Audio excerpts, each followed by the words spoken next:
Hello students, मैं Shri Ram academy से। तो हम पढ़ते हैं आज कक्षा 9 की जो संस्कृत है उसमें 10वां पाठा, ठीक है ना, जिसमें है जटायो शौर्यम, यानी जटायु की वीरता।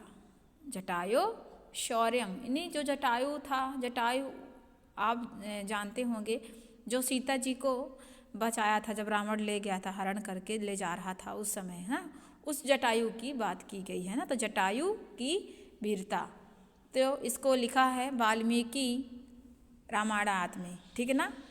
तो यहाँ पर देखें, प्रस्तुतो पाठायांश महर्षि वाल्मीकिश्च विरचितं रामायणम् इत्यस्य ग्रन्थस्य आरण्यकाण्डात् समृद्धो अस्ति, है ना। अत्र जटायु रावणयो युद्धस्य वर्णनम् अस्ति।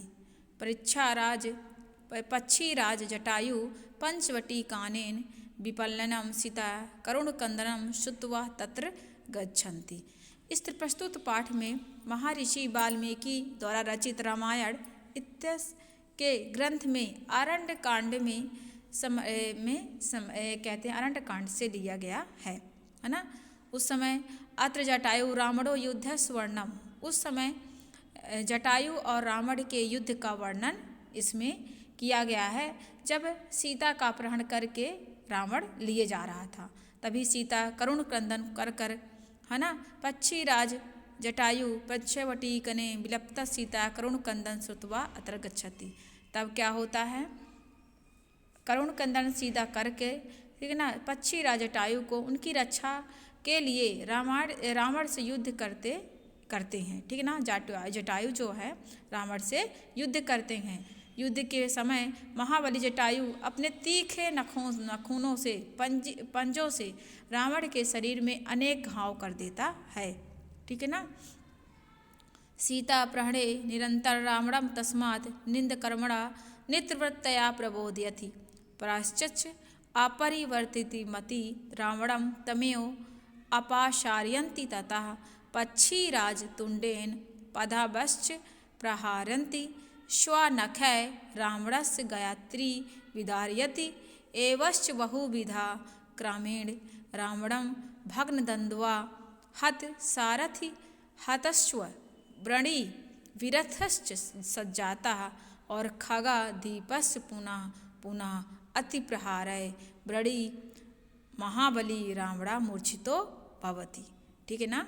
यहाँ पर बताया मैंने कि क्या करता है, जो जटायु जो होता है वह बार बार नखूनों से, पंजों से रावण के शरीर पर अनेक घाव कर देता है तथा पंजों के प्रहार से उसके विशाल धनुष को भी खंडित कर देता है। धनुष के टूटने और अश्वों के मरने और सारथी के न रहने पर रावण रथ से विहीन होकर पृथ्वी पर गिर पड़ता है और अंत में रावण जटायु को प्राणघात प्रहार करके उससे बचाव करते हुए जटायु रावण पर चक्षु प्रहार करता है और जिससे उसकी बाएं भाग की जो 10 भुजाएं हैं वह छत विछत हो जाती हैं, ठीक है।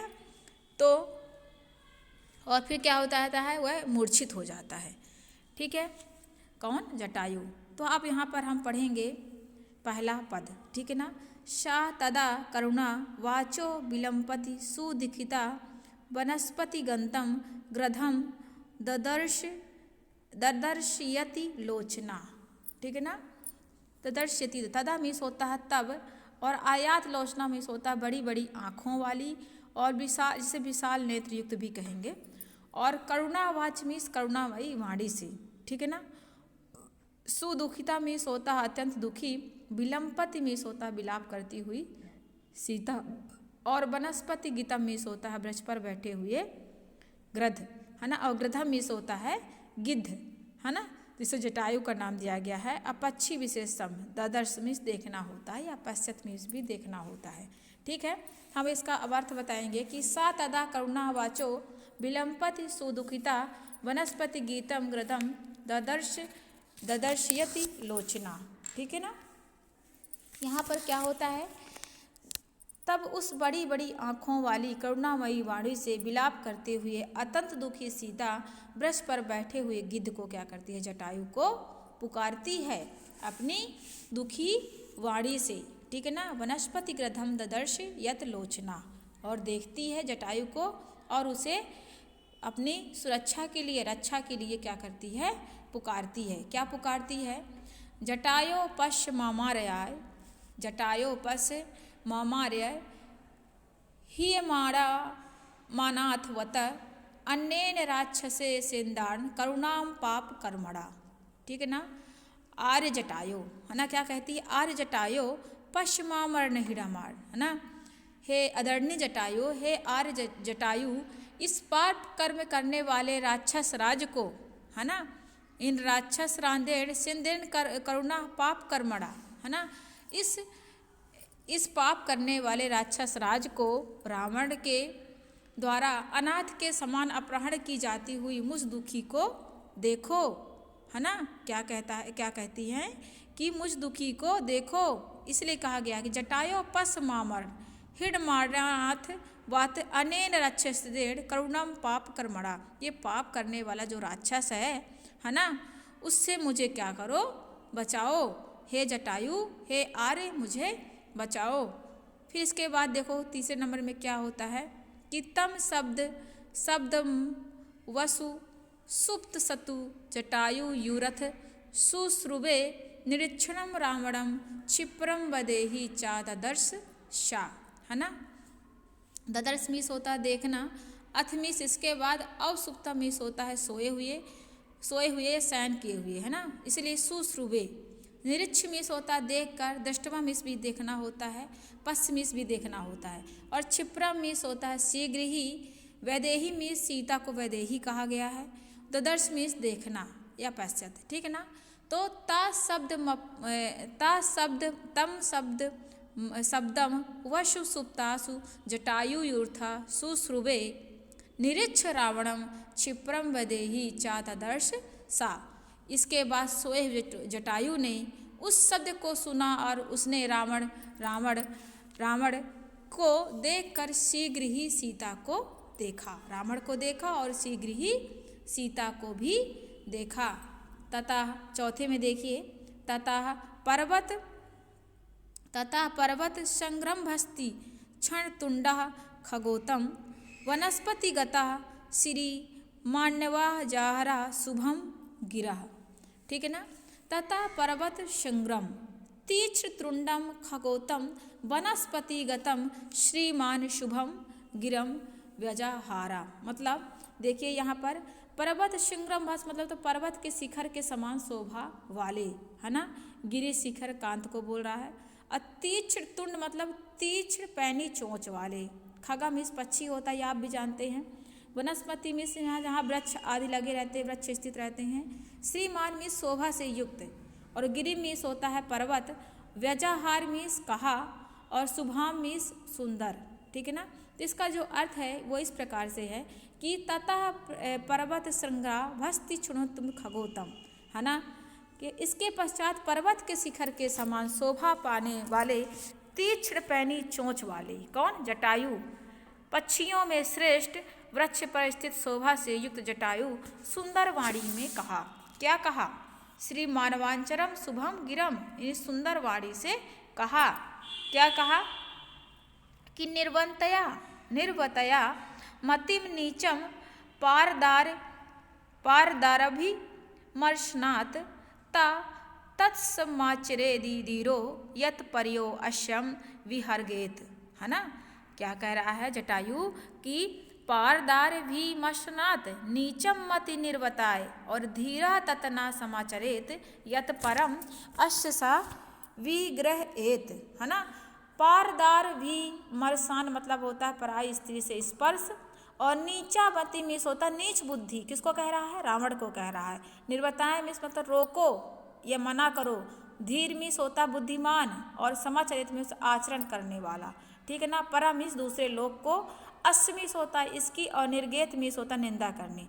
तो यहाँ पर जो जटायु है रावण से कह रहा है कि निवर्तनाय मति नीचम पारदार भी शर्मनाथ, है ना। यानी क्या करो हे रावण, पराई स्त्री के स्पर्श से नीच बुद्धि को रोको, अपनी इस नीच बुद्धि को रोको। क्योंकि क्या कह रहा है कि तस्मात् चेरी यथो परि बिघरेत, है ना। जो उच्च बुद्धि वाले होते हैं बुद्धिमान मनुष्य वह आचरण नहीं करना चाहिए जिससे दूसरे लोग उसकी क्या करें, निंदा करें। दूसरे लोग उसकी क्या करें, दूसरे लोग उसकी निंदा करें। ठीक है ना, निग्रहेत, ठीक है। आगे देखिए, तब क्या बोलता है, वृद्धो अयम, फिर जटायु बोलता है 6 नंबर में कि वृद्धो अयम तम युवा धान्वी सारथ कवची सरी, मैं तो वृद्ध हूँ और तुम युवा हो, तुम सारथी धारण भी हो और तुमने कवच भी धारण किया है। इसलिए कहता है कि वृद्धो अयम तुम युवा धान्वी सरथ कवची सरी और ना चाप्या दया कुशली वैदेही में गमिष्यसि, है ना, कि अहम वृद्धा तुम च युवा धान्वी सरथा कवची सरी असि अपि कुशली तुम वैदेहीम अदाय न गमिष्यसि, है ना।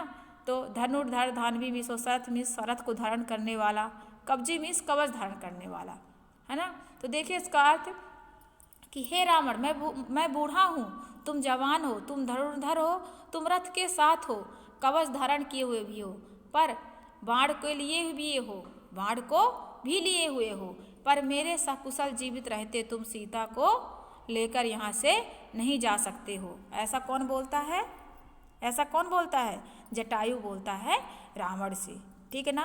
वृद्धो अयम तुम युवा धन्वी सरथी कवची सरी और ना चाप दया कुशली वैदेही में गमिष्यसि।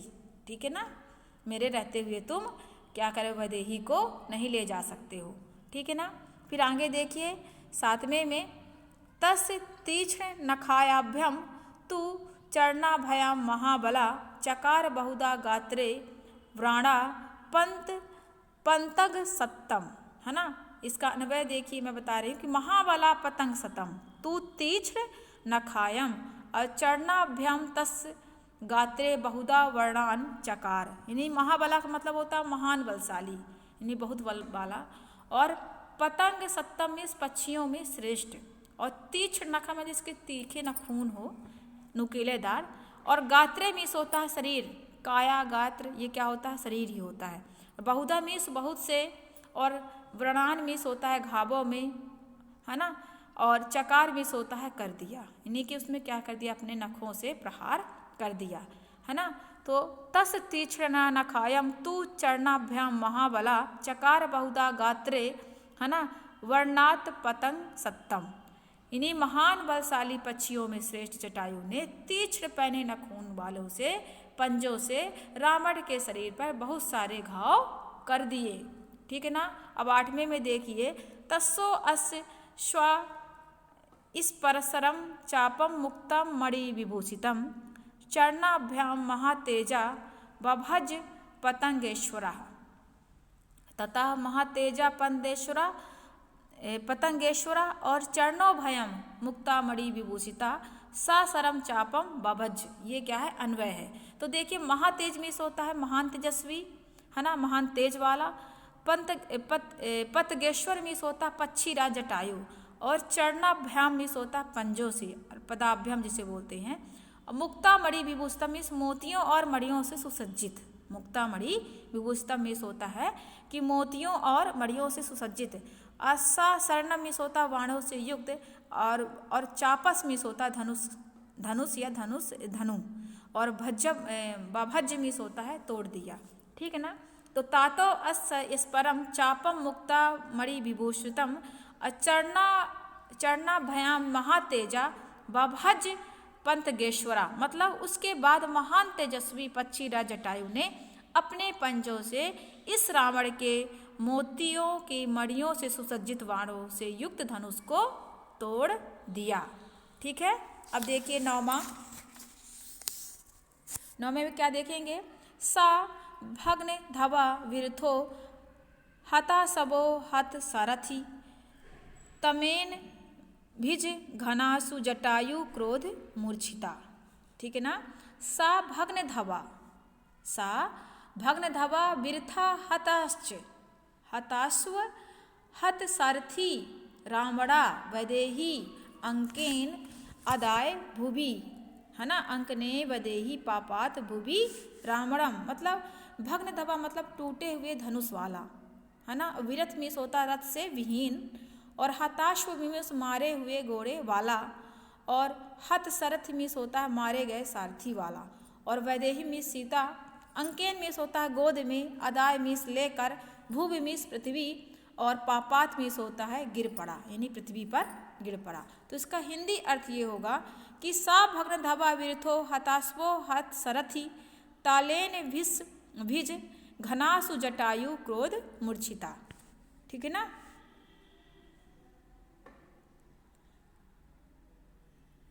मैं नमो बता रही थी, ठीक है ना। वह टूटे हुए धनुष वाला, रथ से विहीन, मारे घोड़े वाला, मारे सारथी वाला रावण सीता को गोद में लेकर पृथ्वी पर गिर पड़ा। ठीक है ना। अब देखिए 10वां नंबर, इसमें है सा परिसस वज्रवदेही वामेना अंगेन रामड़ा और तलेना भिज घनाशु जटायु क्रोध मूर्छिता। क्रोध मूर्छिता मीन्स होता है इन्हीं मूर्छित होकर गिर जाना, क्रोध से व्याकुल हो जाना। वैदेही मीन्स सीता, और वामेन अंगेन मीन्स होता है बाई भुजा में, और सपरिवज्य मीन्स होता पकड़कर, आशु मीन्स होता है शीघ्र, और तलेन मीन्स होता तलवार की मूठ से, और खड़ग मीन्स क्या होता है खड़ग मूलन जैसे बोलते हैं तलवार की मूठ। अभी भज घान मीन्स होता है मार डाला। ठीक है ना। तो सपरिवज्य वैदेही वामेना अंगेन रामड़ा और तलेना भिज घनासु जटायु क्रोध मूर्छिता, यानी क्रोध से व्याकुल रावण ने सीता को बाईं भुजा से पकड़कर शीघ्र ही तलवार की मूठ से जटायु को मार डाला। क्योंकि आप जानते हैं कि रावण जो है बहुत शक्तिशाली और ज्ञानी भी था, तो जटायु भी था, लेकिन रावण के आगे उसकी कहाँ मजाल की वह रावण को परास्त कर पाए, नहीं तो शायद सीता का हरण नहीं होता और ना ही लंका पर राम की जीत होती, है ना। तो वह सब क्या है, काल और समय का सब लिखा हुआ था कि ऐसा होना है। तो जटायु पक्षी की वहाँ पर एक भी न लगी, जबकि वह बहुत तीक्ष्ण नखों वाला था। तो देखिए यहाँ पे क्या कहता है कि क्रोध से व्याकुल रावण ने सीता को बाईं भुजा पे पकड़कर शीघ्र ही तलवार की मूठ से जटायु को क्या कर दिया, मार दिया। ठीक है ना। क्योंकि वो भी गिर गया था, तो रावण ने क्या कर दिया, जटायु को मार दिया। ठीक है ना। आगे देखिए, जटायु मस्त मति क्रस तुंडनेन। ठीक है ना।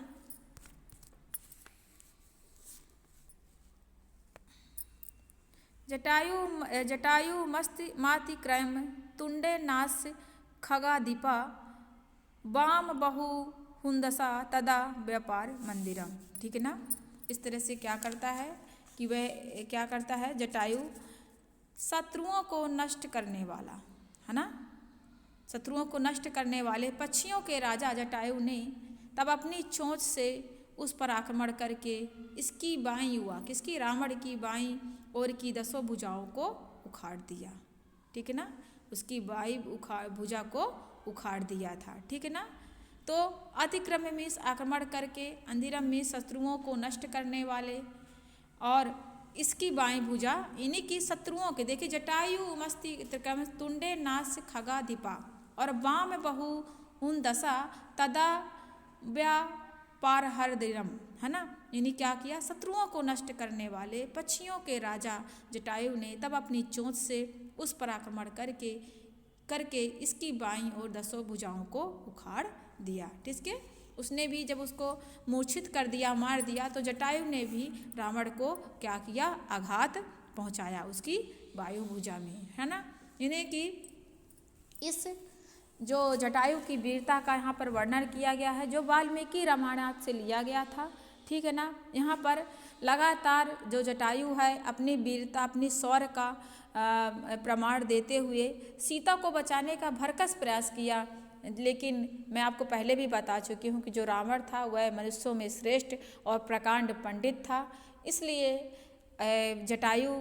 वीर जटायु को यहाँ पर थोड़ी सी उसे जीतना असंभव रहा।